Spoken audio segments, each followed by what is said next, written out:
The Cat and the Bird. I had everything I needed to be happy in my house with the blue shutters. I had a cozy basket, warm milk, and toys, grass to nibble on, and a shiny tag on my collar with my name engraved on it. But my perfect house was a gilded cage.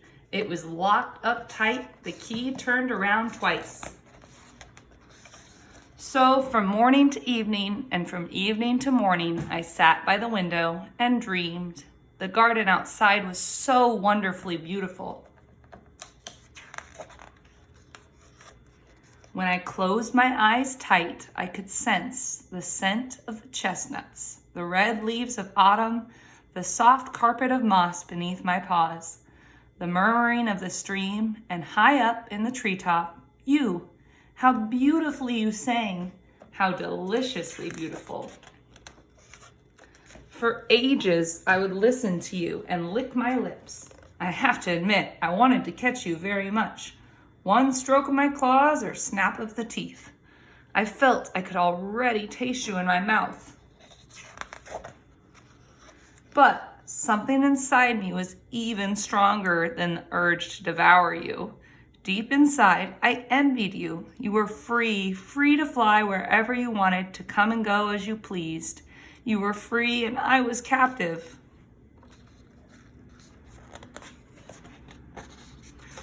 So, I devoured you only with my eyes, and then I called out to you, "Hello, bird. Your beak is so sharp, you can bore holes into the tree trunks. Why don't you peck at the bars of my prison, you answered me with a song.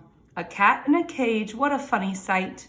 But would I be wise to help you? How can I be sure that you won't eat me up?" I looked at you straight in the eyes and said, "I give you my word, plain and simple, and a promise is a promise." This was enough for you. Peck, peck, without a moment's hesitation, you began to peck away the bars of my cage.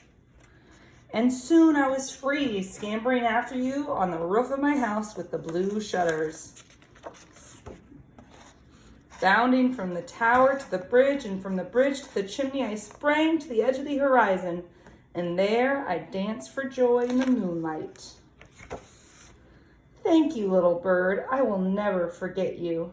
Your image will always be engraved in my memory, completely forever. Cat and the Bird. Now they're friends. Hope you enjoyed the book. Have a good day.